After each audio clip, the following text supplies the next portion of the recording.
renasceu das cinzas como uma fênix. É uma frase que nós ouvimos com alguma frequência.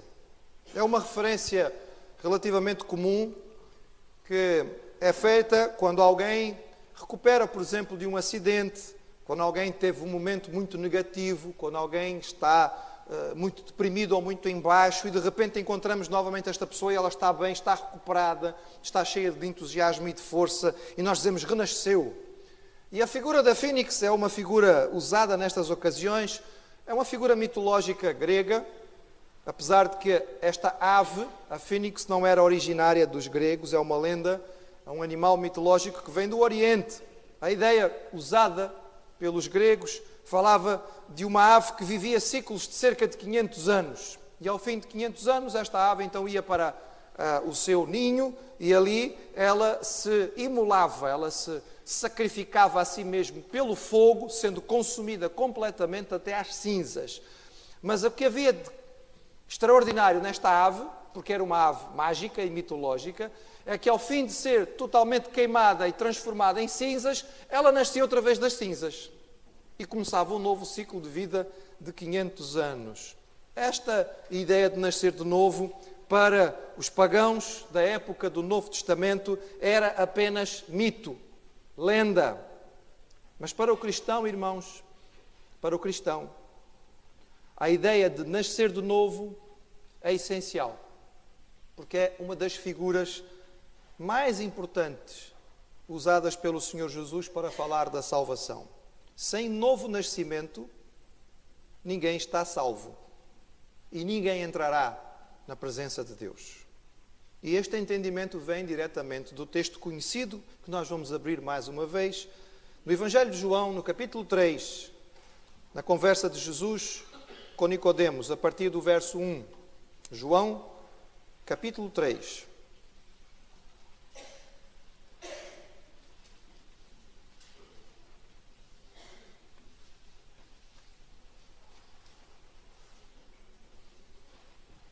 E diz assim o texto, a partir do verso 1. Havia entre os fariseus um homem chamado Nicodemos, príncipe dos judeus. E este foi ter de noite com Jesus e disse-lhe: Rabi, bem sabemos que és mestre, vindo de Deus, porque ninguém pode fazer os sinais que tu fazes se Deus não for com ele. Jesus respondeu e disse-lhe: na verdade te digo, que aquele que não nascer de novo não pode ver o reino de Deus. Disse-lhe Nicodemos: como pode um homem nascer sendo velho? Porventura pode tornar a entrar no ventre da sua mãe e nascer? E Jesus respondeu: na verdade te digo que aquele que não nascer da água e do Espírito não pode entrar no reino de Deus. O que é nascido da carne é carne, o que é nascido do Espírito é Espírito. Não te maravilhes de te ter dito: necessário vos é nascer de novo. O vento assopra onde quer, ouves a sua voz, mas não sabes de onde vem, nem para onde vai. Assim é todo aquele que é nascido do Espírito. Até aqui, irmãos, mantenham as vossas Bíblias abertas. Que o Senhor possa abençoar a sua palavra nos nossos corações. Este episódio é bem conhecido. No entretanto, nem sempre ele é compreendido da melhor maneira. Normalmente começa-se por criticar um pouco Nicodemos por ter procurado Jesus de noite. Algumas pessoas acham que Nicodemos talvez estivesse a esconder-se por procurar Jesus só à noite. Mas o mais provável, irmãos, é que o procurar Jesus à noite não foi motivo de Nicodemos se esconder, mas o momento mais propício para o que ele desejava.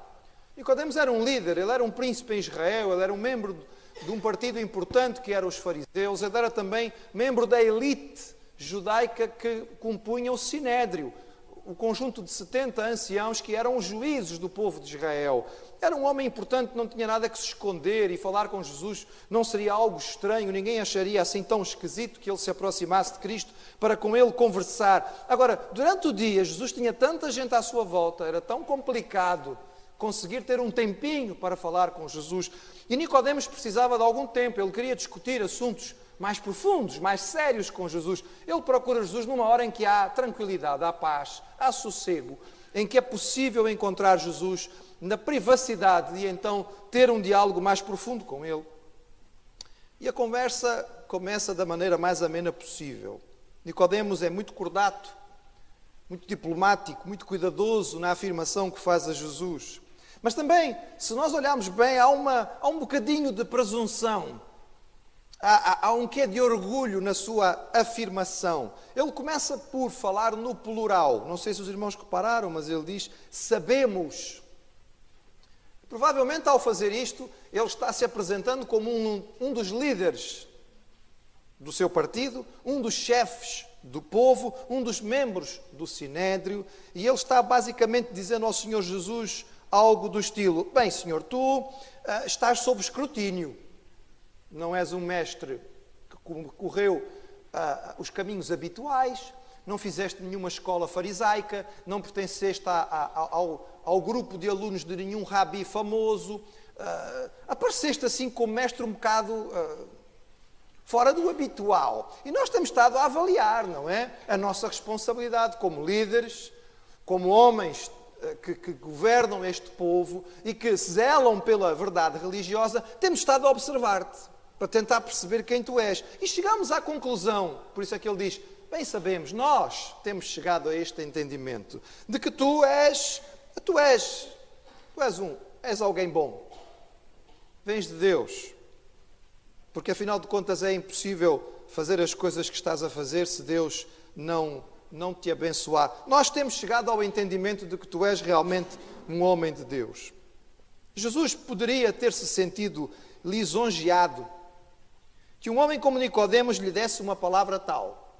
Era bastante útil ser apreciado por um dos líderes do povo, por um dos líderes do movimento que, de certa maneira, acabava por ser o movimento que estava mais perto da população. Porque havia dois grandes partidos, fariseus e saduceus, mas os saduceus eram essencialmente homens de Jerusalém, ligados à classe sacerdotal. Os fariseus eram homens mais do povo, que estavam distribuídos por toda a Palestina, tinham uma influência, digamos, no povo em comum. E era importante para Jesus que um dos líderes dos fariseus tivesse dado uma palavra tão boa, quase como que assinado por baixo do seu ministério. Mas a resposta de Jesus, como sempre, é desconcertante.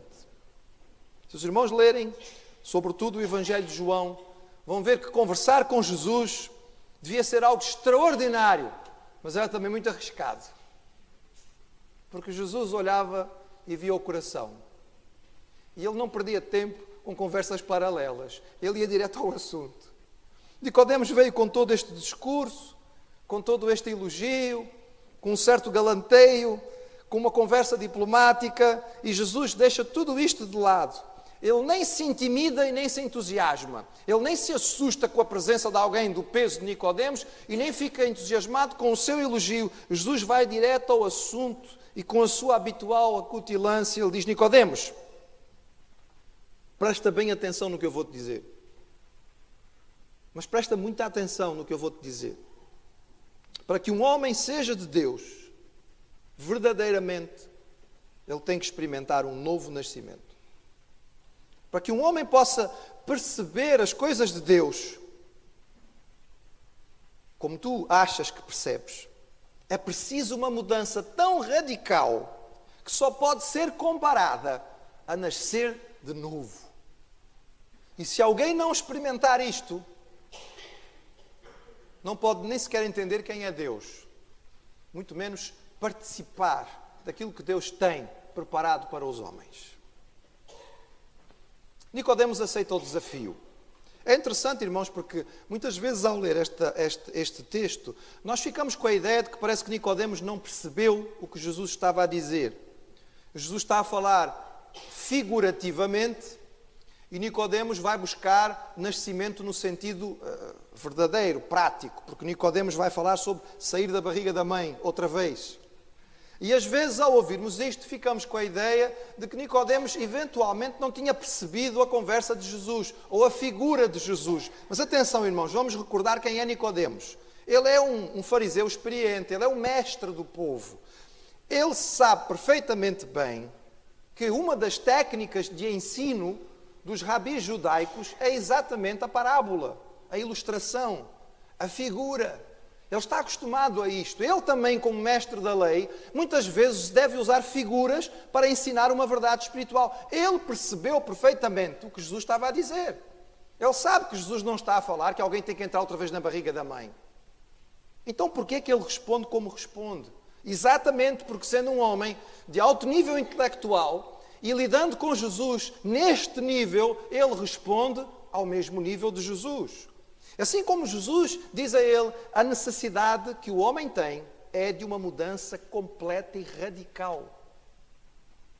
E o que Nicodemos diz a Jesus poderia ser parafraseado por nós da seguinte maneira: Mestre, é assim. Assim como é impossível alguém entrar na barriga da mãe para nascer outra vez, tu também sabes muito bem, Senhor, que um homem maduro, um homem velho, um homem experiente, alguém que já viveu a vida, não consegue mudar completamente. Esta mudança radical de que estás a falar é impossível. Não há como isto acontecer. O homem, quando muito, melhora um bocadinho, mas nascer de novo, começar outra vez quase que do zero, ter uma mudança tão radical assim, não há como acontecer. É tão impossível quanto seria impossível nós entrarmos outra vez na barriga da mãe para sairmos. Ele mantém o nível do debate com Jesus e, é claro, Jesus vai então, no mesmo nível, explicar a Nicodemos o que ele está a falar. E Jesus então responde a Nicodemos falando sobre os agentes do novo nascimento: água e espírito. Nicodemos conhecia as Escrituras. Era um homem versado na lei, nos profetas. E ele provavelmente percebeu a citação que Jesus faz aqui. Jesus era o Messias. E ele viera para cumprir as profecias e as promessas. E a maior de todas as promessas que tinha sido dada ao povo de Israel é que um dia viria o Salvador, viria o Messias, viria alguém que iria trazer uma mudança, uma transformação completa. E havia muitos em Israel que estavam à espera disto. E a citação, aquilo que Jesus vai buscar, é muito provavelmente a palavra do profeta Ezequiel.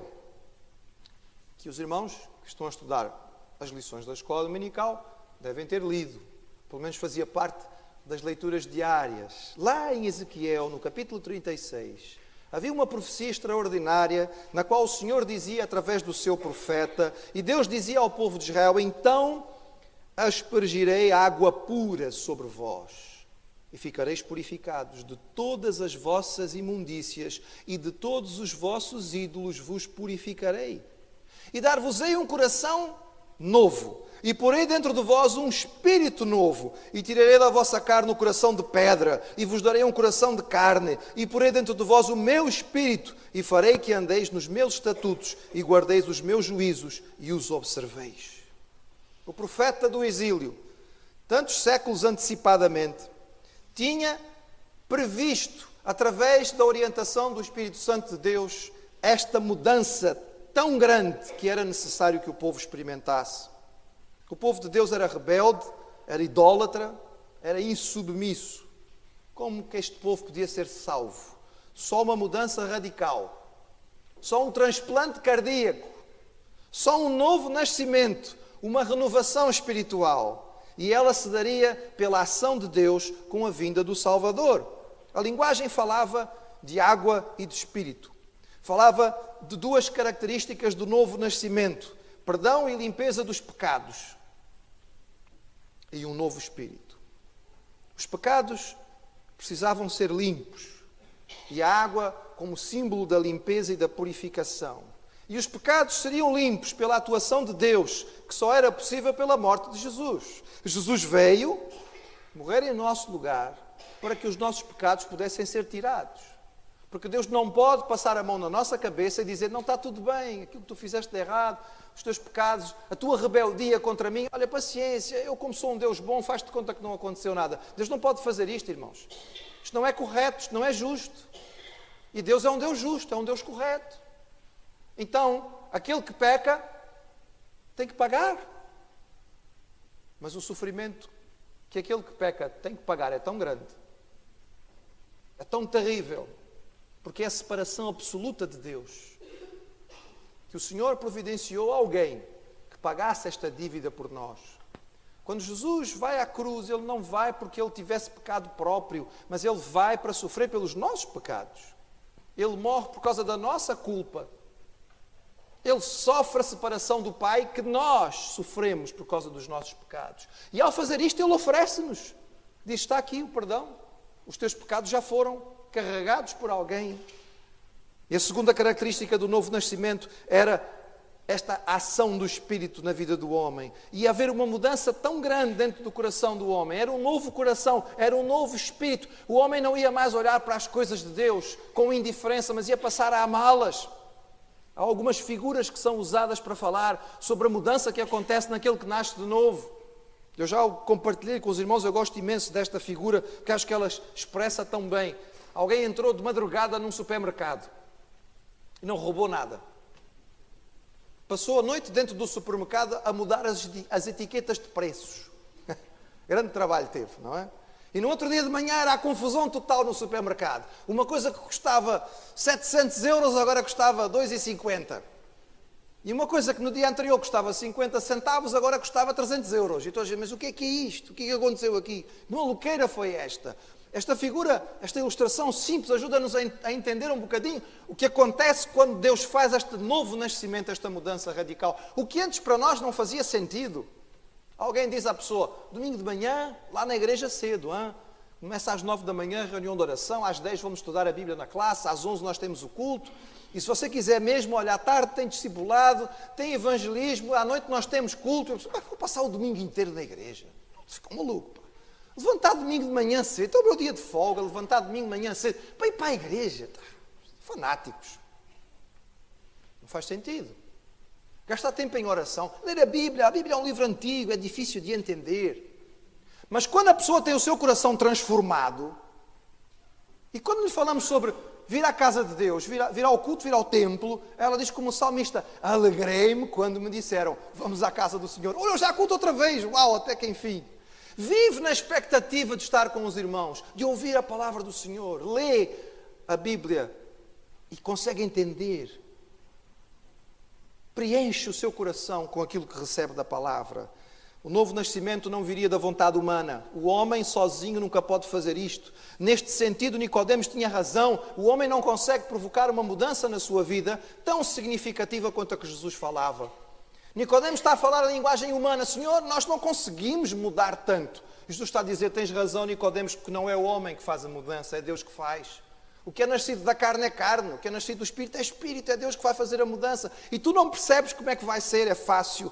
Eu percebo que tu não percebas, porque o vento bate e tu não sabes de onde ele vem, nem para onde ele vai.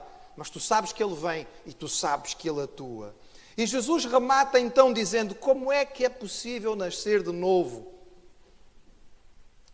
Esta era a chave da questão de Nicodemos. Como é que é possível nascer de novo? Verso 9, Nicodemos continua sem entender. E ele diz, mas como pode ser isto?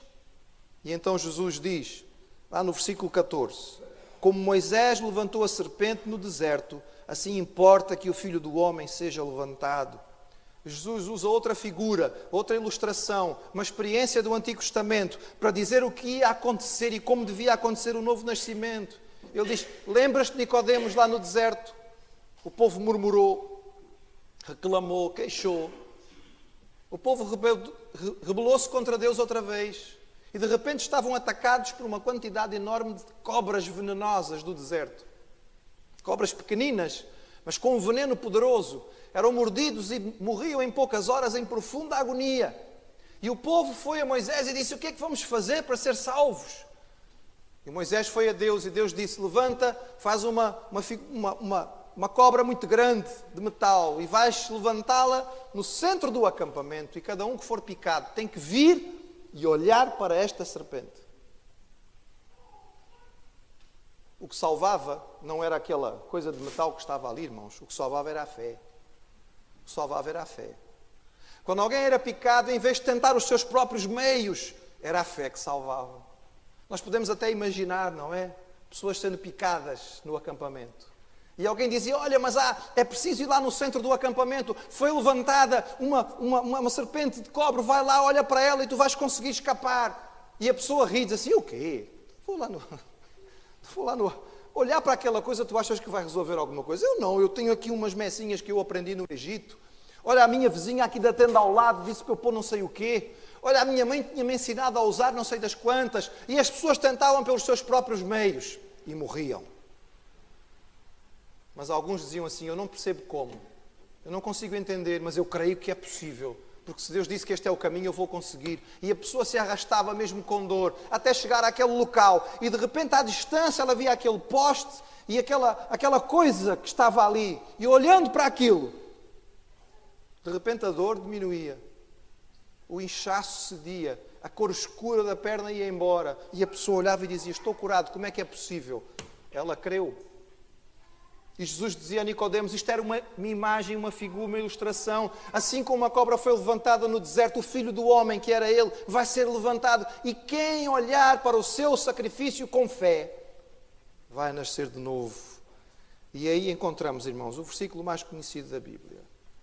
Porque Deus amou o mundo de tal maneira que deu o seu Filho unigênito para que todo aquele que nele crer não morra, mas tenha a vida eterna. Como nascer de novo, Nicodemos, é a confiança em Jesus, é abrir o coração ao amor infinito de Deus, é aceitar aquilo que Ele fez por ti.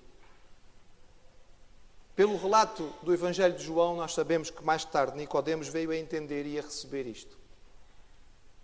E ele experimentou o segredo desta nova vida com Deus e da salvação, que ele antes não tinha percebido. Apesar de ser um homem profundamente religioso e cumpridor das regras e das leis, ele não tinha um novo nascimento. E nós, irmãos, temos tido esta experiência. Meus irmãos, vir à igreja não salva. O irmão pode vir, a irmã pode vir todos os cultos, todos os domingos, manhã, à tarde e na quarta-feira.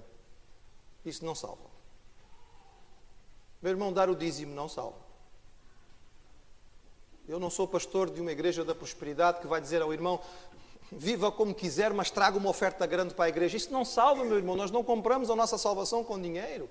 A palavra diz que devemos contribuir com alegria no coração, entendendo que é para o serviço do Senhor e sabendo que é necessário para a obra, mas isso não traz salvação a ninguém. Fazer coisas boas não é suficiente.